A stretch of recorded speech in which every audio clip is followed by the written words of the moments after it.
আমাদের বিদ্যালয়ের আজীবন সদস্য, পরিচালন সমিতির সদস্য এবং অত্যন্ত প্রবীণ ব্যক্তিত্ব সম্মানীয় অমূল্যচরণ সামন্ত মহাশয়।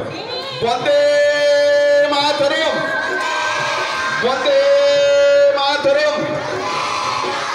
স্বাধীনতা দিবস কি, স্বাধীনতা দিবস কি, 15ই আগস্ট কি, 15ই আগস্ট কি, জাতির জনক মহাত্মা গান্ধী জি কি, জাতির জনক মহাত্মা গান্ধী জি কি, নেতাজি সুভাষ চন্দ্র বসু কি, নেতাজি সুভাষ চন্দ্র বসু কি, ক্ষুদিরাম বসু কি, মাস্টার দাস সূর্য সেন কি, প্রফুল্ল চাকি কি, বিনয় বাদল দীনেশ কি।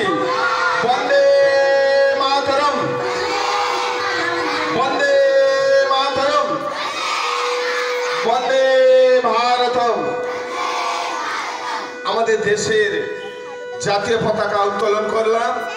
জাতীয় পতাকা উত্তোলনের মধ্য দিয়ে আমাদের আজকের যে ছোট্ট অনুষ্ঠান আমরা রেখেছি, সেই সুন্দর অনুষ্ঠান আমরা একে একে সংগঠিত করব। কিছু নাচ, কিছু গান, আবৃত্তি, মূকাভিনয় এবং গল্প বলা ইত্যাদি তো রয়েছেই। তার আগে আজকে আমরা এই সুন্দর অনুষ্ঠান শুরু করছি। জাতীয় পতাকা উত্তোলন হলো, এরপরে আমরা